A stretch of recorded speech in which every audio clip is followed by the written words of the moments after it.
Hi, my name is Eloise. I am a Cambridge law graduate and former corporate lawyer, and now author, psychotherapist, and admissions consultant. And today I'm going to be talking about supercurriculars for your law application. So what are supercurriculars? Now, if you've watched any of our previous videos on personal statements, you will already know what a supercurricular is. And if you haven't already watched those videos, please do go and check them out. We have a video on the brand new personal statement format for 2025, which is essential to watch if you're applying this year. And we also have a specific video on law personal statements. So if you're applying for law and you're working with the new format of the personal statement, go and watch that now and then come back to this video.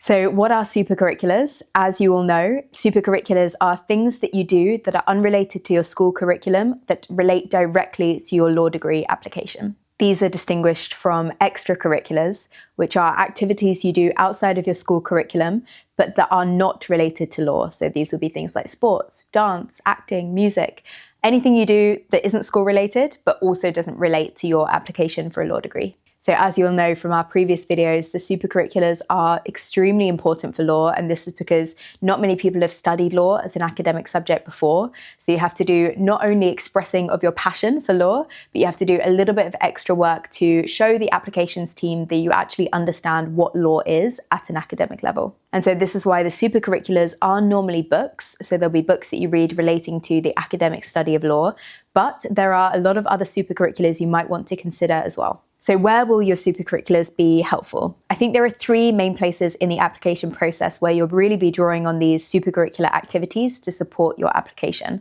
Number one, of course, is the personal statement. And again, please do go and check out our law personal statement guide for more specifics on how to write your law personal statement. Number two is in your interview. If you're interviewing for Cambridge or Oxford, supercurriculars tend to come up, maybe not even directly, but your basic understanding of what law is and how it operates will be tested during the interview. Even if you don't need to prepare any specific information about your knowledge of law, it does still help to have a general understanding from your reading, from your personal study about what law is and how it operates. And thirdly, I think this may come under the heading of general academic profile development, which is just your ability to step up from your A-level studies to begin to get ready for degree level studies. Now that can be a little bit of a jump depending on how independent your learning currently is, but this is the ability to step beyond your school curriculum, beyond the support that you'll be given by your teachers and by your parents, and actually take responsibility for learning a new topic on your own.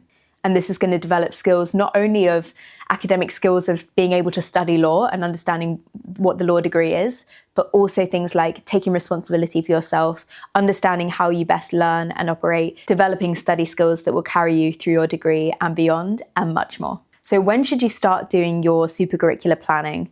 I mean, as early as possible is probably the right answer. So if you're watching this and you're still a few years away from applying for your law degree, that doesn't mean you need to forget about it for now. I think start now, start whenever your interest arises, and just continue it for as long as you have available. For most students, it's going to be in the summer before your final year that you start really thinking about, okay, what am I applying for next year?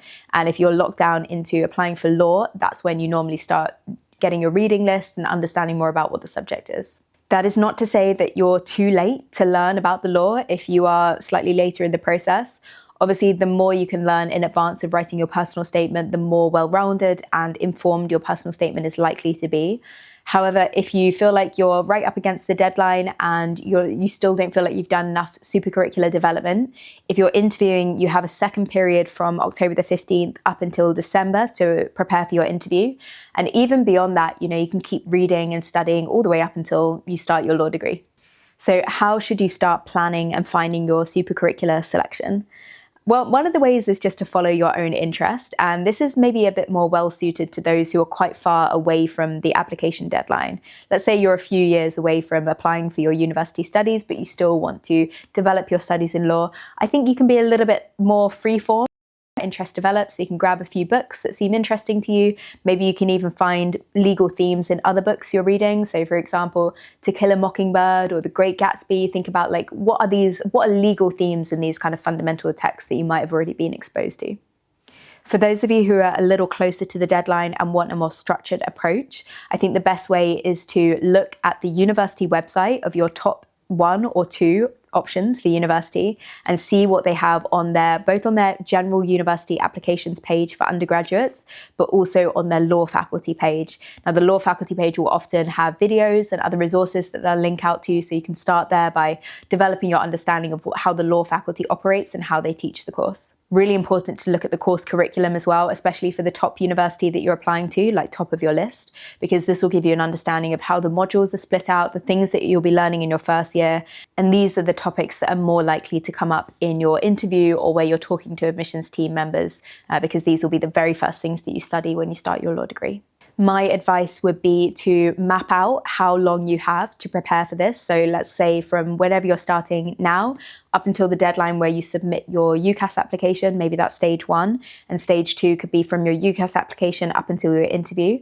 And I would plan out how many weeks you have from now until then. And I would basically make yourself a revision timetable. So I know it sounds like a little bit extreme, maybe to like design yourself a revision timetable even when you're not taking an exam, but I would almost treat it as if it were an additional school subject that you're going to commit to. And the reason I would do this is because a lot of the law supercurriculars are academic based. And so they're reading, they're maybe like watching certain presentations or listening to podcasts, but they're more of an academic nature.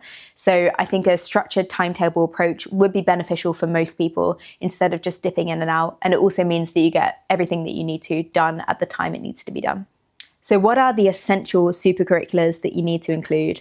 Now, the number one thing to do here is go back and watch our reading list for law, because the essential supercurriculars are books. So you're going to go back and watch that video first and then come back here for more information. So once you've watched our law reading list recommendations, you will know the essential supercurriculars that you'll be including both in your personal statement and maybe discussing an interview and just enhancing your overall knowledge with are books. We gave you a few recommendations there, but please do check the university resources page for your top university and maybe for your second choice as well. So let's talk about some other things than books. So say you have 2 or 3 books already stacked up, ready to read, or maybe you've already read them. What else can you be looking at? Now, we did also mention in the other video that some of the university websites include other lists of resources. So you've got podcasts. Often the podcast that is recommended is something that used to be called Law in Action, is the BBC podcast about law. It's now called The Law Show, but they continue to put out new episodes on how the law is developing, changing, meeting new challenges, how the law relates to current news events and other topics. There are also many other law-related podcasts out there, some of which I hosted, so maybe you'll see me on some of those for places like Legal Cheek, the Law Portal.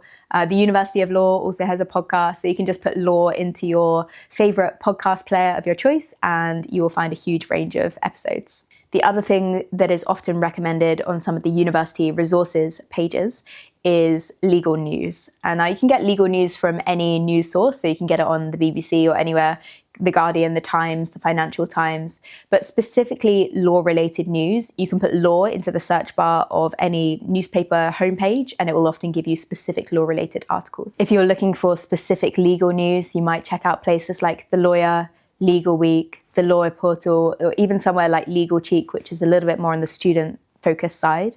And you might even find some of my own articles on any or all of those platforms.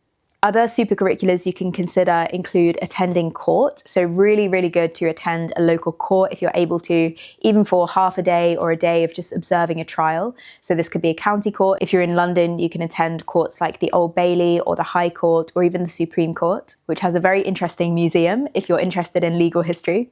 Work experience is important and can be seen as a supercurricular if it relates directly. Work experience is important and can be seen as a supercurricular if it relates directly to law or if there's a law-related aspect within it. We're going to talk about work experience in a different video, so please do go and check that out now. Other various resources online, you can read things like legal papers that are maybe involved in the political system or papers published by the Law Commission, which looks at how the law is evolving to meet new challenges. You can read journal articles, especially if there's a particular lawyer that you're a fan of or a lawyer whose work really impacts you in some way. You can check out other things that they've written, blogs, articles, presentations, opinion pieces. You might even follow them on social media for updates. If you are having an interview at Cambridge or Oxford, you can check out what that faculty is working on. So normally on the faculty page of whichever college you're interviewing at, they will have a list of recent articles or publications from each faculty member. So if you have a particular interest in something, you might find that there's some alignment between that and the person who might be interviewing you. You can check out that previous work. You might find a few book recommendations there as well. And then within school, you've got things like a law society or even taking a legal related position within any other society. So let's say there's a politics society, you take some kind of law related position within that, or you introduce some law element to that club, or debate society, model UN, other initiatives that your school is offering. Anything law related is definitely something to engage in. So let's talk about the personal statement and how you can use these supercurriculars to help your application stand out. I personally think the best way to use your supercurriculars is to look at them through the lens of what makes you a really good or exceptional law student. Now, this is the question that whoever is reading your personal statement is going to have at the back of their minds, that they're not just reading to see who tells the best story or who's the most engaging, but who's going to be a really good fit for this extremely difficult and competitive course. So you need to do the work of telling them not only why you have a passion and where that passion came from, but how you've done the additional study and work to develop that passion over time. So remember, when you talk about your supercurriculars, you're not just name dropping books and various things that you've read or various things that you've done. These are really only important and useful where you can link them to a skill that you've developed, or a way that you've advanced your passion for law, or an opinion that you've had, or some kind of reflection that you've had from engaging in these activities. It wouldn't be enough just to name the books in your personal statement and not really explain what you've learned from them. And of course, the most exceptional students are not only doing the supercurriculars, naming them on their personal statement, having multiple and diverse supercurriculars all related to law, explaining what they learned from them, but they are also often having their own opinions and reflections on the things that they've learned, which shows an element of independent critical judgment. And of course, remember that when you engage in your supercurriculars, if you're having an interview, that kind of understanding will often be tested at interview. So it is not enough to put the title of a book into an AI tool and ask it to tell you what you could have learned from it. But you do really need to be reading this stuff as well. And you should want to, because this is your passion for the subject. Thank you so much for watching this video. If you did enjoy it, please do leave a like. If you have any questions, drop them in the comments. We'll get back to you.